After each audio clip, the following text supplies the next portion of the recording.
안녕하세요. 혹시 파킨슨병이 어떻게 진행되는지, 그걸 의사들은 어떻게 측정하는지 궁금해 보신 적 있으세요?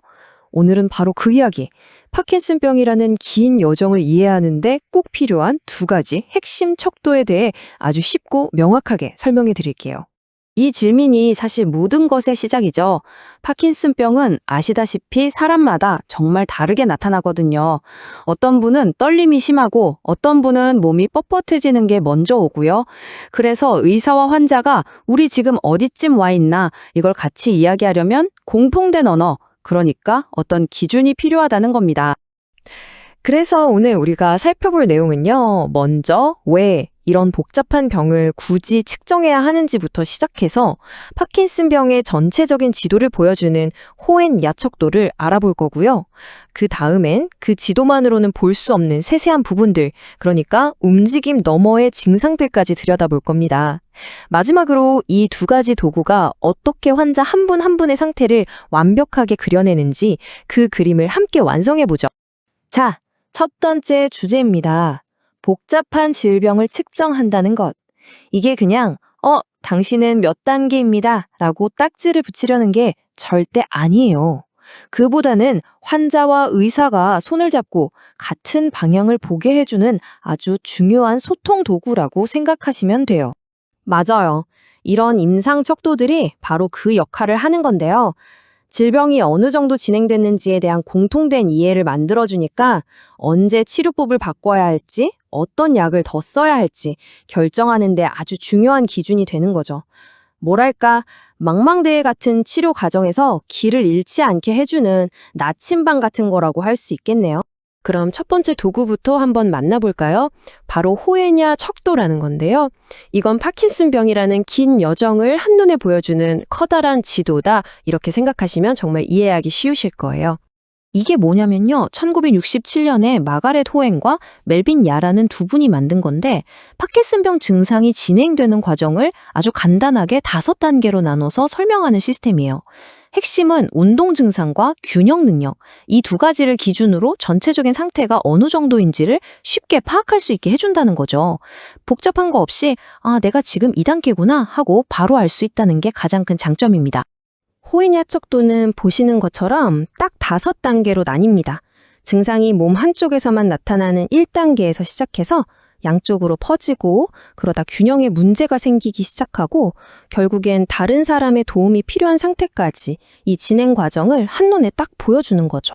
자, 그럼 이제부터가 진짜 중요합니다. 이 5단계라 그냥 숫자가 아니라 실제 우리 일상생활에서는 어떤 의미를 갖는지 하나씩 자세히 한번 뜯어보겠습니다. 자, 보세요. 1단계는 보통 한쪽 팔이나 다리에만 가벼운 증상이 있는 시기예요. 아직 일상생활엔 큰 지장이 없죠. 그러다 2단계가 되면 증상이 양쪽으로 나타나지만 그래도 아직 균형은 잘 잡아요. 가장 중요한 변곡점이 바로 3단계인데요. 이때부터 균형 잡기가 조금씩 힘들어지고 자세가 불안정해지기 시작합니다. 4단계는 도움이 꽤 필요할 정도로 장애가 심해지지만 그래도 아직 혼자 서거나 걸을 수는 있는 상태고요. 그리고 마지막 5단계는 혼자서는 거동이 어려워져서 휠체어나 침대에 의존하게 되는 단계입니다. 와, 이 슬라이드는 정말 흥미로운데요? 이 단계들이 그럼 현실에서는 시간이 얼마나 걸리는 걸까 궁금하셨죠? 한 연구 결과를 보면 환자들이 다음 단계로 넘어가는 데 걸리는 시간의 중앙값이 이렇다고 해요. 물론 이건 평균적인 거고 사람마다 진행 속도는 정말 천차만별입니다. 하지만 병이 대략 어떤 속도로 진행되는지 참고해 볼 수는 있겠죠? 자, 이렇게 호엔니아 척도는 병의 전체적인 단계를 파악하는 데는 정말 유용합니다. 그런데 이 지도 하나만으로는 파킨슨병의 모든 걸 다 볼 수는 없어요. 왜냐하면 이 지도는 주로 한 가지 측면에만 너무 집중하고 있거든요. 네, 바로 이겁니다. 호엔냐 척도의 가장 큰 특징이자 한계는 주로 떨림이나 몸이 뻣뻣해지는 것, 그리고 균형 문제 같은 운동 증상에만 초점을 맞춘다는 거예요. 그러다 보니 환자분들이 실제로 겪는 다른 중요한 문제들을 놓치기 쉽다는 거죠. 그럼 한번 생각해 볼까요? 눈에 보이는 움직임의 문제가 과연 파킨슨병의 전부일까요? 정답은 당연히 아니오입니다. 사실 파킨슨병 환자분들을 정말 힘들게 하는 건 눈에 잘 보이지 않는 이런 증상들일 때가 많아요. 끝없는 우울감이나 불안, 잠 못 이루는 밤, 기억력이 예전 같지 않은 것, 심한 변비, 이런 비운동 증상들이 때로는 운동 증상보다 삶의 질을 훨씬 더 떨어뜨리거든요.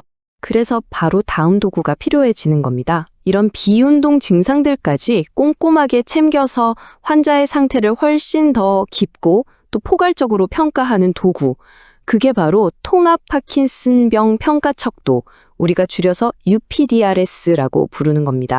요즘은 국제 이상운동질환학회에서 개정한 MDS UPDRS를 표준으로 쓰는데요. 이게 왜 중요하냐면 환자분들이 그냥 몸이 안 좋아요가 아니라 요즘 잠을 너무 못 자서 힘들어요. 또는 기분이 너무 우울해서 아무것도 하기 싫어요.처럼 구체적인 문제를 의사한테 이야기하고 그에 맞는 도움을 받을 수 있는 근거가 되기 때문이에요. 아주 디테일한 부분까지 다루는 거죠. 이 척도는 크게 네 부분으로 되어 있어요. 첫째, 이전 척도에서는 놓쳤던 우울감이나 수면 문제 같은 비운동 증상에 대해 묻고요. 둘째, 글씨를 쓰거나 옷을 입는 것처럼 일상생활 속에서 움직임이 얼마나 불편한지 환자 본인이 직접 평가합니다. 셋째, 의사가 직접 환자의 떨림이나 경직 상태, 걷는 모습 등을 객관적으로 검사하죠. 마지막으로 약물 치료 때문에 생기는 다른 합병증은 없는지까지 확인해요. 그러니까 환자의 주관적인 경험과 의사의 객관적인 진찰을 모두 담아내는 아주 종합적인 척도인 셈이죠. 자, 그럼 이제 정리를 한번 해볼까요? 이 두 가지 다른 척도가 어떻게 함께 쓰여서 시너지를 낼까요? 중요한 건 이 둘은 서로 경쟁하는 관계가 아니라는 거예요. 오히려 서로의 부족한 점을 채워주는 완벽한 파트너죠. 바로 이 비유가 핵심입니다. 지도와 돋보기. 호행야 척도가 파킨슨병이라는 긴 여정에서 내가 지금 전체에 어디쯤 와 있나를 알려주는 커다란 지도라면요. UPDS는 지금 내가 걷고 있는 그 길의 상태가 어떤지, 그러니까 길에 돌부리는 없는지, 혹시 미끄럽지는 않은지, 주변 풍경은 어떤지, 이런 것들을 아주 자세히 들여다보는 돋보기 같은 역할을 하는 거예요. 이 표를 보시면 그 차이가 한눈에 들어오죠. 호앤야는 병의 큰 단계를 나누고 전체적인 그림을 이해하는 데 아주 좋고요. 반면에 UPDRS는 증상의 아주 작은 변화까지 잡아내고 수면 문제나 우울감 같은 특정 문제에 대한 구체적인 치료 계획을 세울 때 훨씬 더 유용합니다. 목적 자체가 다른 거죠. 결국 가장 중요한 건 이거예요. 어느 한쪽이 더 낫다는 게 아니라는 거죠. 이 두 가지를 함께 사용하면 환자 스스로도 자신의 상태를 훨씬 더 깊이 이해하게 됩니다. 그래서 그냥 힘들어요가 아니라 저는 호앤야 3단계이지만 UPDRS를 보니 불안 점수가 높네요. 이 부분을 좀 더 관리하고 싶어요 라고 말하면서 치료 과정에 훨씬 더 주도적으로 참여할 수 있게 되는 겁니다. 이 말을 꼭 기억했으면 좋겠습니다. 척도는 지도일 뿐이다. 치료는 그 사람의 하루를 따라간다. 결국 이런 모든 평가 도구들은 환자를 어떤 숫자나 단계 안에 가두려고 있는 게 아니에요. 이 모든 노력은 지금 내 앞에 있는 이 환자가 어떤 하루를 살고 있는지를 함께 이해하고 그 하루를 어떻게 하면 조금이라도 더 편안하고 행복하게 만들 수 있을까? 그 고민을 시작하기 위한 출발점이라는 사실, 그걸 기억하는 게 가장 중요합니다.